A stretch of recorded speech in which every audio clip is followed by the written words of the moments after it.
નમસ્કાર મિત્રો, અબજો રૂપિયાની સંપત્તિની અંદર માણસ આરોટતો હોય, એક્સપેન્સિવ કાર્સ હોય, લક્ઝરિયસ બંગલોઝ હોય, છતાં પણ માણસને એમ લાગતું હોય કે જીવનની અંદર કંઈક ઘટે છે, કંઈક ઉણપ એવું માણસને લાગે, પૂર્ણ નથી લાગતું.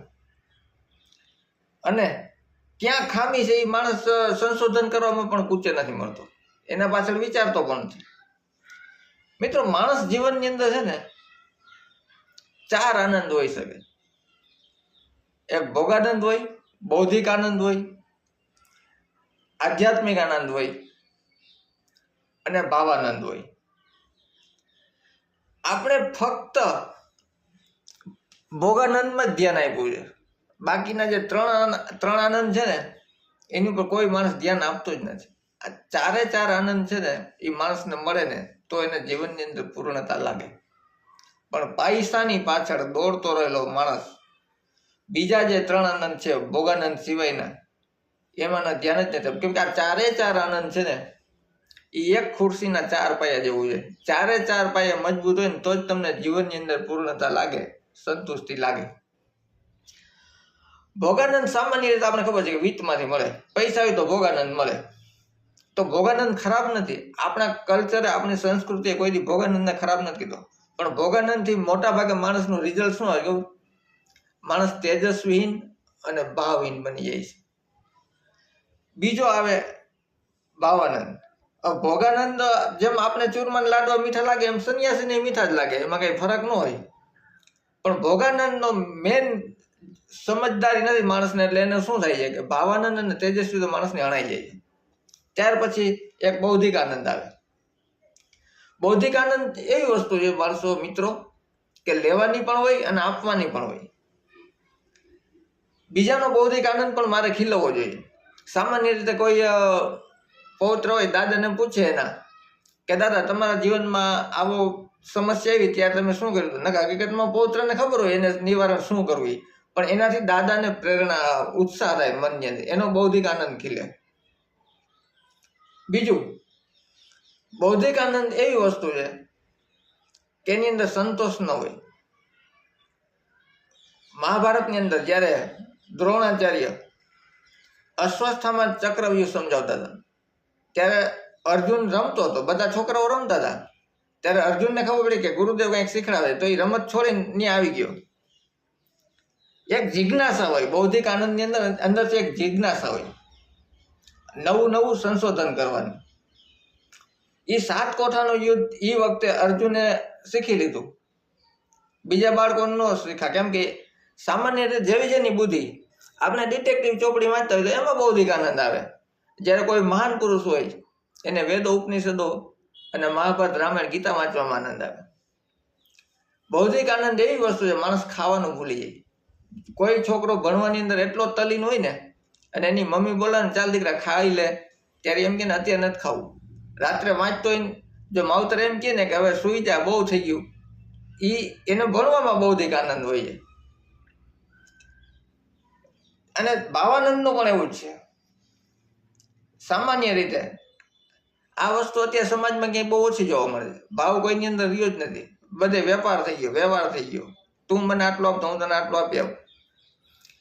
મિત્રો, જૂના યુગની અંદર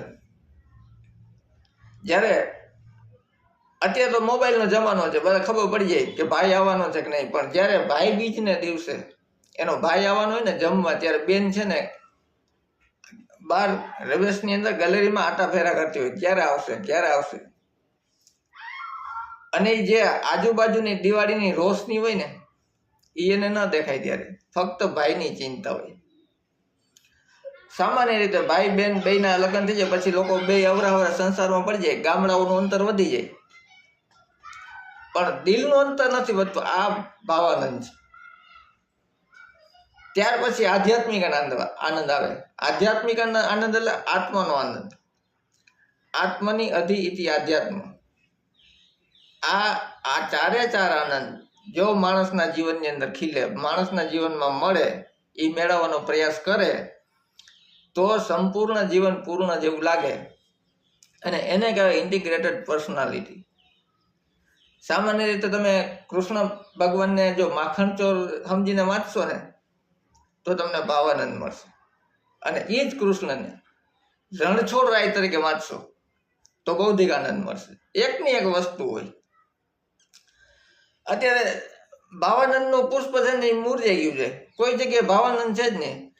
શિક્ષક કે શિષ્ય વિદ્યાર્થી વચ્ચે કે પિતા પુત્રની વચ્ચે બધે પૈસાથી ને જ હરીફાઈ કરે છે. જ્યાં વીત આવ્યું ત્યાં છે ને પહેલા જ મેં કીધું હતું, ભોગાનંદથી ભાવ અને તેજસ્વીતા જાય. જ્યાં વીત આવે કોઈ સંબંધની અંદર ત્યારે એની અંદરથી ભાવ નામનું પુષ્પ છે એ કરમાઈ જાય. પરિણામે મિત્રો ભોગાનંદ છે એ ખરાબ નથી. આપણા ઉપનિષદો કે વેદોએ ઉપનિષદોએ પણ કીધું છે, ન વીતેના તર્પણીઓ મનુષ્ય. વીત છે એ માણસના જીવનનું સર્વસ્વ નથી, એક ફક્ત પાયો છે, એક ચતુર્થાંશ છે. આ ચાર આનંદ જે બીજા ત્રણ છે, 3/4 ભાગ ઉપર માણસ કોઈ દિવસ ધ્યાન જ નથી આપતો, અને પરિણામે એક જ પાયો મજબૂત કરે લાગે અને જીવનની અંદર કંઈક ઘટતું હોય એવું લાગે છે. દુનિયાની અંદર કોઈ પણ છેડે જાઓ, ગમે એટલી સંપત્તિની અંદર આરોટો, જ્યાં સુધી આ ચારે ચાર પાયા માણસના જીવનની અંદર મજબૂત ન હોય ત્યાં સુધી જીવન પૂર્ણ લાગે જ નહીં. આપણા જૂના યુગની અંદર માણસો સંતુષ્ટ હતા, તૃપ્ત હતા, સુખી હતા, આનંદિત હતા, કારણ કે એને આ ચારે ચાર પાયાઓને મજબૂત રીતે પકડી રાખ્યા હતા અને ચારે ચાર પાયાઓનું પોષણ કરતા હતા. અત્યારે માણસ કોઈ પણ વ્યવહાર હોય ને તો એમ પૈસાથી જ મૂલ્ય થાય છે. બહાર ગામ ગયા હોય તો ઓલાએ 500 આપ્યા, આપણે 100 આપ્યા. આની અંદર ભાવાનંદ વયો જાય. પૈસાનું મહત્વ હોય જ નહીં ભાવાનંદની અંદર. મિત્રો, આવું જીવન છે. આ ચારે ચાર પાયાઓને મજબૂત બનાવીએ, એને પોષિત કરીએ, પોષણ આપીએ તો જીવન જીવા જેવું લાગશે. બાકી અબજોની સંપત્તિમાં આરોટતા હોય તો પણ જીવનની અંદર કંઈક ઘટે છે એવું લાગશે. તો આજે આપણે અહીંયા પૂરું કરીએ. ફરી મળીશું નવા વિડીયો સાથે. ધન્યવાદ.